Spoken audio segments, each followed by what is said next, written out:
नमस्कार दोस्तों, स्वागत है हमारे चैनल गणेश की अदालत में। और आज के इस वीडियो में हम आपको भारत के वो 5 प्रेम कहानियों के बारे में बताने जा रहे हैं जिनका अंत बेहद दर्दनाक और बदले और मर्डर के साथ हुआ। दोस्तों, फिल्मों में आप लोगों ने बहुत सारे ऐसे लव स्टोरीज देखे होंगे जिनका अंत बेहद प्यारा और सुखमय होता है, लेकिन दोस्तों रियल लाइफ में कुछ प्रेम कहानियां ऐसे भी होते हैं जिनका अंत फिल्मों की तरह सुखमय और तालियों बटोरने वाला कतई नहीं होता है। लेकिन दोस्तों, आज इस वीडियो में हम आपको देश के इन्हीं 5 लव स्टोरीज के बारे में बताने जा रहे हैं जिनका किसी ने भी कल्पना तक नहीं की थी। चलिए दोस्तों, आज की इस वीडियो में हम आपको कुछ ऐसे खतरनाक और खौफनाक रोंगटे खड़े कर देने वाले लव स्टोरीज के बारे में बताने जा रहे हैं जिनका अंत बेहद ही खौफनाक हुआ। नंबर 1, शिवानी भटनागर हत्याकांड।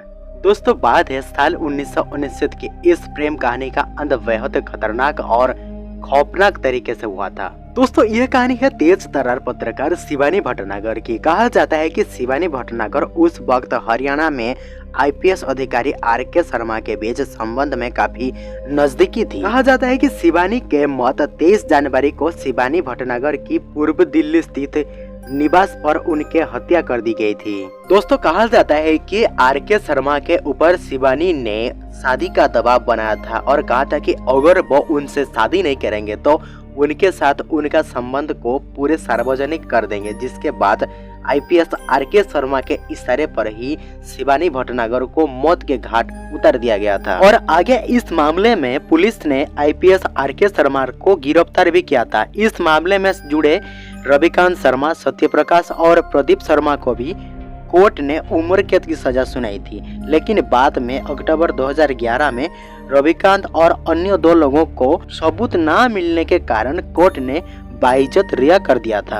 आखिर इस लव स्टोरी के लास्ट तक यह समझ में नहीं आया कि आखिर शिवानी भटनागर को किसने मारा था। नंबर 2, नीरज ग्रोवर हत्याकांड। दोस्तों, असल जिंदगी में खौफनाक अंजाम तक पहुंचने वाली प्रेम कहानियों का जिक्र हो और साल 2008 के नीरज ग्रोवर और मारिया सुसीराज के प्रेम कहानियों का बात ना हो, ऐसा कभी हो ही नहीं सकता। दोस्तों, कभी साउथ इंडियन फिल्मों में एक्टिंग करने के लिए संघर्ष कर रहे मारिया सुसीराज की दोस्ती एक प्रोड्यूसर नीरज ग्रोवर से काफी गहरी हुई थी। ऐसा भी कहा जाता है कि यह दोस्ती जल्द ही एक प्रेम कहानियों में बदल गई थी।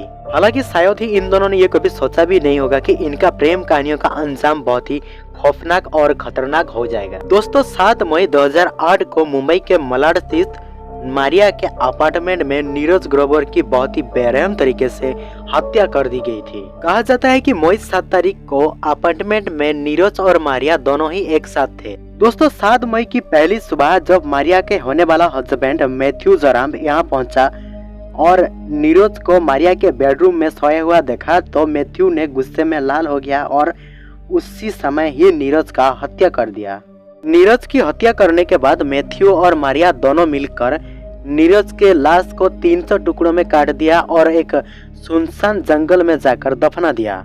लेकिन ऐसे ही कुछ समय सुनने के बाद जब पुलिस ने मामले की पूछताछ की तो जांच में यह पाया गया कि पुलिस ने मैथ्यू का गिरफ्तार किया और वो उस मामले में दोषी पाए गए, और जबकि मारिया सुसीराज पर हत्या में मदद करने की आरोप साबित हुआ। Number 3, commander Kawas Maneckshaw Nanavati case. दोस्तों, इस केस को इंडियन हिस्ट्री की सबसे यादगार और दिलचस्प केस कहा जाता है। दोस्तों, आपको बता दें कि के.एम. नानावटी इंडियन नेवी में लेफ्टिनेंट कमांडर थे और उनका मुलाकात स्लोबिया नामक एक लड़की के साथ 1949 में इंग्लैंड में हुई थी। दोनों को पहली मुलाकात में ही प्यार हो गया और कुछ दिन जाने के बाद दोनों ने शादी कर ली। कमांडर कबास ने शादी के बाद अपने बीवी के साथ मुंबई में रहने लगे। लेकिन इसी बीच कबास नानावटी के पत्नी स्लोबिया को मुंबई के दिग्गज बिजनेसमैन प्रेम आहूजा से प्यार हो गया। तीनों बच्चों की मां स्लोबिया ने अपने प्रेमी प्रेम आहूजा से शादी करने का फैसला ले लिया, लेकिन प्रेम आहूजा ने स्लोबिया के इसी फैसले को इनकार कर दिया। इसके बाद स्लोबिया ने अपने और प्रेम आहूजा के बीच होने वाले रिश्ते के बारे में सब कुछ नानावटी को बता दिया। इसके बाद 27 अप्रैल 1959 को नानावटी ने अपने पत्नी और बच्चों को सिनेमा घर के बाहर यह कहकर छोड़ के आया कि वो फिल्म देखें और मैं थोड़ी देर में आता हूँ। इसके बाद सीधे नाना भट्टी ने सीधे बोर्म हबर गए और वहाँ से बहाना बनाकर बंदूक और गोलियां ली और प्रेम आहूजा के घर जाकर उसके बेडरूम में घुसे और सोते हुए प्रेम आहूजा को उनके बेडरूम में ही गोली मार दिए और वहां से नाना भट्टी सीधे पुलिस स्टेशन जाकर सरेंडर कर लिया। दोस्तों, इस केस के बारे में यह भी कहा जाता है कि उस टाइम नौसेना और स्थानीय अखबार सब नाना भट्टी को ही सपोर्ट कर रहे थे। कई लोग तो उन्हें बेगुनाह भी मानते थे, लेकिन 23 दिसंबर 1959 को इस मामले की सुनवाई शुरू हुई थी। यूरी ने जब नाना भट्टी की केस की सुनवाई की तो उस वक्त यूरी के 8 सदस्य नाना भट्टी के पक्ष में थे और एक बिग पक्ष में। दोस्तों, आपको बता दें कि इस केस के बाद ही यूरी सिस्टम को खत्म कर दिया गया। यूरी ने नाना भट्टी को पक्ष में फैसला सुनाई थी। बाद में यह मामला बॉम्बे हाई कोर्ट पहुंचा और वहां से सुप्रीम कोर्ट तक पहुंचा, जहां नाना भट्टी को जेल भेज दिया गया। इसके बाद उन्हें रिहा भी कर दिया गया था। रिहा होने के बाद नाना भट्टी अपने परिवार के साथ कन्नाड चले गए और वहां साल 2003 में उनकी मौत हो गई थी। दोस्तों, आपको बता दें कि नाना भट्टी के बायोग्राफी में एक फिल्म भी बना था जिसका नाम है रुस्तम और उस नाना भट्टी का किरदार निभाए थे actor Akshay Kumar. Number 4, sequence में गोकुल मोचरी। दोस्तों, यह प्रेम कहानी एक महिला की मौत पर उसके पति के जेल के सलाखों के पीछे पहुंचने पर जाकर खत्म होता है। दोस्तों, बेंगलुरु के सॉफ्टवेयर इंजीनियर गोकुल मोचरी ने सितंबर 2015 में बेंगलुरु एयरपोर्ट अथॉरिटी को एक फर्जी फोन कॉल किए और धमकी दे डाली कि बेंगलुरु और दिल्ली के सभी विमानों में बम फिट किया गया है। उस वक्त एक अनजान फोन कॉल से मिली धमकी के बाद सुरक्षा को मद्देनजर रखते हुए कई सारे उड़ानों को तत्कालीन रद्द कर दिया गया था। लेकिन बाद में जांच के बाद यह पता चला कि यह जो बम होने का जो केस है यह महज एक अफवाह है। लेकिन दोस्तों, आपको बता दें कि यह जो जांच है ये यही नहीं खत्म हुआ। पुलिस ने जब उस नंबर के बारे में पता लगाया तो तब यह नंबर किसी जोश नामक आदमी का निकला। पुलिस तत्काल यश के पास पहुंच गया और उसके बारे में पूछने लगा। लेकिन दोस्तों, खोलताल होने के बाद यश ने पुलिस को साफ साफ मना कर दिया कि उसने किसी भी फोन कॉल्स नहीं किए थे।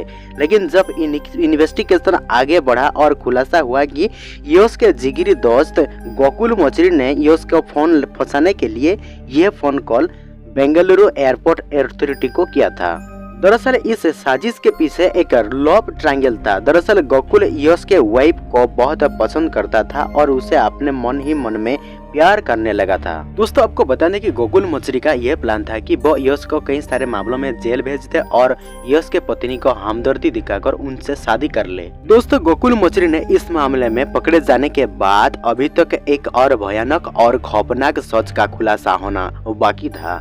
गोकुल ने पुलिस की पूछताछ में यह भी बताया कि वो अपने दोस्त की बीवी से शादी करने के लिए खुद की ही बीवी को 1 साल पहले मार दिया था। गोकुल मोचरी ने यह बताया कि वो अपने बीवी को 2014 में ही मार दिया था और इसी मामले में आज गोकुल मोचरी जेल के सलाखों के पीछे है। नंबर 5, नैना साहनी हत्याकांड। दोस्तों, रियल लाइफ का 1995 का लव स्टोरी की कहानी आज यहाँ बिल्कुल सटीक बैठता है। दोस्तों, इसी साल 2 जुलाई को दिल्ली के कन्नौड़ प्लेस स्थित एक रेस्टोरेंट के तंदूर में जो कुछ भी हुआ उसमें जल कर खोग हो गई एक प्रेम कहानी की सुनहरी शुरुआत। दोस्तों, रोंगटे खड़ी कर देने वाली इस वारदात में मुख्य आरोपी उस वक्त दिल्ली यूथ कांग्रेस का अध्यक्ष सुशील शर्मा था। सुशील शर्मा ने अपने ही बीबी नैना साहनी को बहुत ही बेरहम तरीके से हत्या कर दिया और उस वक्त तंदूर में जला दिया। आपको बता दें कि सुशील और नैना ने लव मैरिज किए थे, लेकिन सुशील को शक था कि उसका पत्नी का चक्कर पार्टी का ही एक नेता मतलूब करीम से है। लेकिन दोस्तों, एक दिन उसने नैना को मतलूब करीम से फोन पर बातचीत करते हुए देख लिया और फिर वो उस कदर बौखला गया कि उसने उसी रात ही अपनी प्रेम कहानी का अंत कर दिया। उसने नैना साहनी की गोली मारकर हत्या कर दी और उसका फिर लाश को ठिकाने लगाने के लिए उसके शरीर के टुकड़े टुकड़े कर एक तंदूर के आग में भूंज डाला। बाद में पुलिस इन्वेस्टिगेशन होने पर सुशील शर्मा ने अपने पत्नी का ही हत्या में कत्ल माना गया और आज सुशील गिरफ्तार होकर उम्र कैद की सजा काट रहा है। दोस्तों, आशा करता हूँ कि आप लोगों को हमारा ये वीडियो बहुत पसंद आया होगा, तो इसीलिए वीडियो अच्छा लगा है तो आपको हाथ जोड़ के रिक्वेस्ट है, हमारे चैनल को सब्सक्राइब कर दीजिए। सब्सक्राइब करने के बाद बेल आइकन दबा दीजिए और ऑल पर क्लिक कर दीजिए, क्योंकि आने वाले वीडियो की नोटिफिकेशन आप सबको पहले मिल सके। और हाँ, कमेंट करके बताइए कि अगला वीडियो किस टॉपिक पे देखना चाहेंगे।